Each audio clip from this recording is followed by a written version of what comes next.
19 डिसेंबरला देशाच्या राजकारणात मोठी खळबळ होईल किंवा घडामोड घडेल असं सुतोवाच पृथ्वीराज बाबा यांनी केलेलं आहे. आणि त्यामागे नेमके काय संदर्भ आहेत आपण त्यांच्याकडनं जाणून घेऊया. खरं तर तुम्ही ट्विट केलं होतं त्यावेळेसच यावर बरेच चर्चा झाल्या होत्या, तर्कवितर्कनं लढवण्यात आले होते. परंतु आज जेव्हा तुम्ही भाषणादरम्यान बोलले काही संदर्भ त्या दिलेले आहे. नेमकं काय म्हणायचं होतं बाबा तुम्हाला यावर?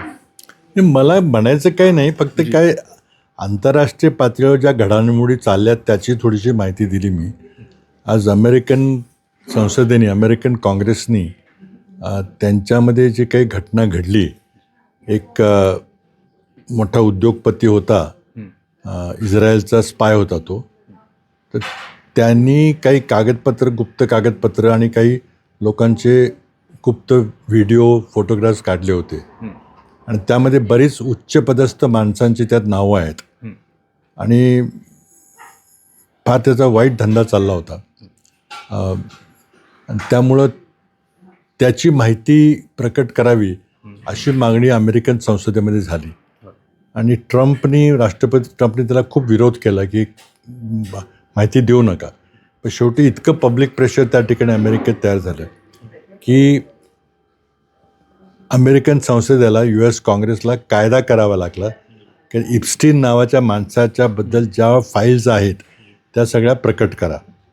आणि त्याकरता कायदा असा आहे की तो 19 नोव्हेंबरला कायदा पास झाला आणि 1 महिन्याच्या आत ते सगळे कागदपत्र खुले करा असं सांगितलं. ती तारीख 19 डिसेंबर आहे. आता त्यामध्ये फार मोठ्या माणसांचा संबंध आहे. त्यामध्ये बिल क्लिंटन आहे, बिल गेट्स आहे, नंतर इलॉन मस्क आहे, स्वतः प्रेसिडेंट ट्रम्प आहे, त्याचे सगळे फोटो आहेत. आणि नंतर मग इंग्लंडचे राजपुत्र प्रिन्स अँड्रू त्यांचे फोटो आहेत. अशा बऱ्याच लोकांचे फोटो आहेत. काही भारतीयांचे फोटो आहे किंवा संबंध असं एक बोललं जातं, चर्चा आहे. त्यामुळं मग जी नावं प्रकाशित होत आहेत, सुब्रमण्यम स्वामींनी काही हिंट केलेलं आहे, त्याचा भारतीय राजकारणावर परिणाम होईल असं एक अटकल आहे.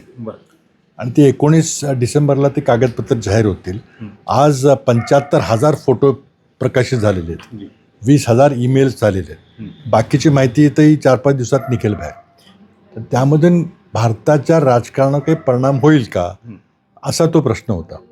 आणि झाला तर मग त्याचे पुढं परिणाम होतील ते.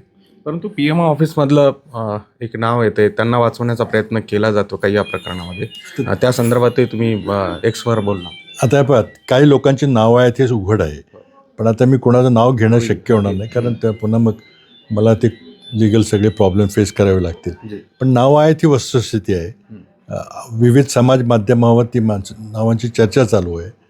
त्यामुळे ती नावं असली तर मग त्याचा परिणाम भारताच्या राजकारणावर गंभीर परिणाम होईल असं ते सुचवत होतं. दशकभर काळ तुम्ही PM ऑफिस तुमच्याकडे कारभार होता सगळा एकंदरीत. आत्ता या सगळ्या प्रकरणानंतर काय तिकडे हालचाल किंवा तिकडे वेग दिसतो आहे? दिल्लीतही तुमचे अजूनही कॉन्टॅक्ट नाही. दिल्लीमध्ये PMOमध्ये काय चाललं आहे मला सांगता येणार नाही. तर PM परदेशी दौऱ्यात पुन्हा गेलेत आणि तिथं RSSमध्ये आणि BJPमध्ये काय अंतर्गत चाललं आहे ते काही सांगता, चर्चा बरीच आहे. परंतु त्या नुसत्या अटकली बांधण्याशिवाय दुसरं आपल्याला काही करता येणार नाही. पण अस्वस्थता खूप आहे, काहीतरी घडण्याची शक्यता आहे. पण ते राज्यातल्या जे राजकीय मंडळी आहेत त्यांच्या चेहऱ्यावरही ती अस्वस्थता दिसते. हल्ली दिल्लीचे दौरे वाढलेले दिसत आहेत. आता ते अंतर्गत त्यांचं काय चाललं आहे मला काही सांगता येणार नाही. आता इथं महायुतीमध्ये काय काय प्रश्न चाललेले आहेत, कोणाचे कसे संबंध आहेत, कोण कधी कोणाला कधून काढलं जाईल त्या महायुतीमधून, ही सगळी चर्चा आपण पेपरमध्ये ऐकतोय. पण मग पुन्हा मिलाप होतो, पुन्हा भांडणं होतात.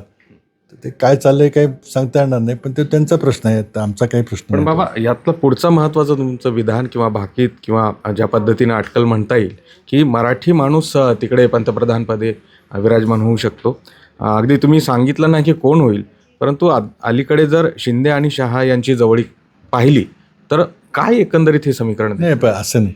आता बघा, एक निश्चित आहे की काँग्रेसचा किंवा महाविकास आघाडीचा किंवा इंडिया आघाडीचा कोणी होणार नाही, कारण आमची तिथं संख्याच नाही आहे. तर त्यामुळे झालं तर भाजपचंच कोणतरी होईल.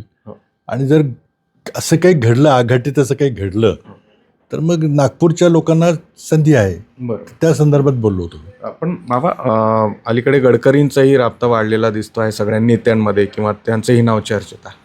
नाही, आता त्याबद्दल मी काही जास्त त्यांचं ते कोणाला भेटत आहेत किंवा काय करतायत ते मला माहीत नाही. आर एस एसच्या डोक्यात काय आहे. एक अशी चर्चा होती की 75 वर्ष झाली की बदल होईल, पण तो काही झालेला दिसत नाही. म्हणजे आर एस एसमध्येही झाला नाही आणि बी जे पीमध्येही झालेलं नाही. त्यामुळे ते काय करतील तर त्यांचा विषय आहे. फक्त ते जे काय करतील त्याचे परिणाम देशाच्या राजकारण होतील. पण मग हे किती गंभीर म्हणावं लागेल. आत्तापर्यंत वाटचाल तुम्ही बघताय या सरकारची मागची दशकभराची, आणि मग हे अचानक पुढे येईल तर ज्या स्वच्छ प्रतिमेचे पंतप्रधान असे दाखवले जातात ते आता अडचणी वाढल्यात भाजपच्या समोर किंवा एकंदरीत. नाही त्याबद्दल डायरेक्ट थेट काही बोलता येणार नाही, पण ही जी चर्चा समाज माध्यमावर चाललेली आहे आंतरराष्ट्रीय पातळीवर, त्याचा संदर्भ तुम्ही सगळ्यांनी घेतला पाहिजे. आता तिथं जे चाललंय ते तुम्ही बघताय आणि आम्ही बघतोय, तेवढंच आमचाही आधार तेवढाच आहे. कोणाकडे ठोस पुरावा नाही आहे. आमचे काही संबंध आहेत, त्यातून काही हिंट आम्हाला मिळतात की काय असं घडण्याची शक्यता आहे, पण निश्चित काय घडेल काय सांगता येत नाही. कोणाचे नाव आहेत, पण 75,000 फोटोग्राफ आता तपासावे लागतील. यात आपलं कोण आहे का, किंवा 20,000 ईमेल्स आत्ता ज्या प्रकाशित झाल्यात त्या, आणि त्यानंतर मग कितीतरी 20 GB डेटा आहे, तो सगळा पब्लिश होणार आहे. आणि त्यामध्ये अमेरिकन संसदेच्या कायद्यामध्ये म्हटलं की ते एकही गोष्ट तुम्हाला लपवता येणार नाही. कोणी मोठा माणूस आहे किंवा काय म्हणून, जे खरं असेल ते सांगावं लागेल. फक्त ज्या अल्पवयीन मुली होत्या त्यांची बदनामी होणे म्हणून ते फक्त लपवलं जाईल, एवढंच सांगितलेलं आहे. पण बाबा या संदर्भामध्ये संसदेमध्ये फार गदारोळ झाल्याचं दिसत नाहीये. काय नेमकं कारण. संसद चालूच देत नाही तर काय करायचं. वंदे मातरम हा महत्त्वाचा विषय त्यांच्यासमोर आहे, आणि आता ह्या विषयावरती चर्चा करणारच नाहीत. ते जेव्हा प्रकाशित होईल तेव्हा जगात चर्चा होईल त्याची. पण मग दुसरीकडे जर बघितलं तर काँग्रेसचे अनेक नेते जे आहेत, म्हणजे अगदी सचिन पायलट असतील किंवा शशी थरूर असतील, या सगळ्यांची जवळीक वाढताना दिसते. राज्यातले अनेक नेते तिकडे दाखल होताना दिसत आहेत, सत्यजित तांबेपर्यंत. काँग्रेसला ही सगळी मंडळी सांभाळता येत नाही आहे अशी चर्चा. नाही, असं काही नाही. सत्ता आहे, पैसे आहेत, काही ईडीच्या केसेस असतात वगैरे, म्हणून ती माणसांची धावपळ चाललेली आहे. परंतु प्रत्येकाचा आपापला वैयक्तिक विषय आहे, कोणाशी जवळीक साधायची का नाही. ते काँग्रेसला सांभाळता येत नाही असं काही म्हणता येणार नाही. पण मग एकंदरीत आत्ता राज्याचं जे अधिवेशन झालं तिथेही खूप मोठे प्रश्न उचलून धरले गेले. म्हणजे फार गंभीर प्रश्न होते. आत्ताच आपण पाहिलं की जवळजवळ 1,000 माणसांच्या आत्महत्या होतात 10 दिवसामध्ये, 10 महिन्यामध्ये. म्हणजे दररोज 7 ते 8 आत्महत्या होत आहेत, आणि सरकारला त्याची काही फिकर नाही आहे. अलीकडचं जमीन घोटाळा प्रकरण हे खूप मोठं होतं, त्यावरही काँग्रेसकडनं फार काही. पण ते दडपून टाकलं गेलं ना. हे प्रकरण काही काँग्रेसचं नव्हतं. हे देशाच्या महाराष्ट्राच्या जनतेच्या मालकीच्या जमिनी जर चोरल्या तर लोकांनी उठलं पाहिजे ना. फक्त काँग्रेसच करेल किंवा काँग्रेस कमी पडलं वगैरे हे म्हणू शकतो आपण, पण काँग्रेसनेच फक्त हे घोटाळे काढले पाहिजे असं नाही आहे. जनतेने थोडी उठाव केला पाहिजे. अगदी शेवटचा प्रश्न. आत्ता आगामी महापालिका निवडणूक ज्या आहेत त्यामध्ये मवियाला शरद पवार साहेब हे जवळचे वाटतात का, उद्धव साहेब नको का, किंवा आत्ता जर मुंबई महापालिका बघतोय आपण, तिकडे मनसे नको आहे, इतर ठिकाणी पाहिजे, नक्की काय होतंय. असं काय नाही बघा. मुंबई महापालिका आम्ही कशी लढणार हे आमच्या मुंबईचे वर्षा गायकवाड तिच्या सहकारी आहेत, ते ठरवतील. कुणाशी युती करायची, कुणाशी करायची नाही. आणि हा प्रश्न आमच्या त्या मुंबईच्या युनिटचा आहे.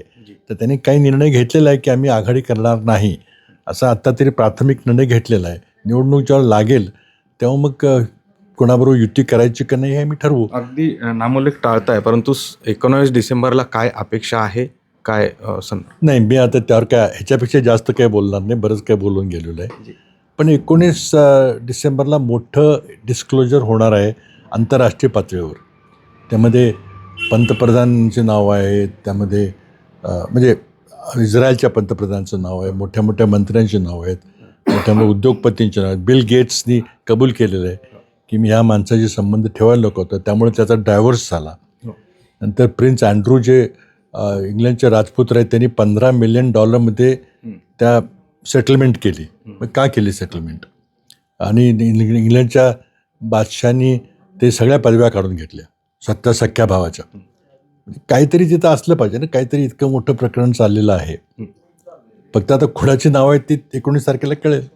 अर्थात, आणि त्यामुळे सगळ्या देशाचं नाही जगाचं लक्ष आहे जेफ्री इपेस्टाईन फाईल्सवर, जे 19 डिसेंबरला अमेरिकेने ज्या पद्धतीनं कायदा करून त्या सगळ्या फाईल्स ओपन करण्यासाठीचा एक कायदा केलेला आहे, त्याकडे जगाचं लक्ष आहे. आणि अर्थातच या फाईल्स ओपन झाल्यानंतर देशातल्या राजकारणात मोठी खळबळ किंवा घडामोड होईल अशी शक्यता वर्तवली जाते आहे. आणि त्याबाबतच आता काय पुढे इतर नेते बोलतात का याकडे आता सगळ्यांचं लक्ष लागलं आहे. व्हिडिओ सुरेश पाटील, गोविंद वाकडे, न्यूज 18 लोकमत, पिंपरी चिंचवड.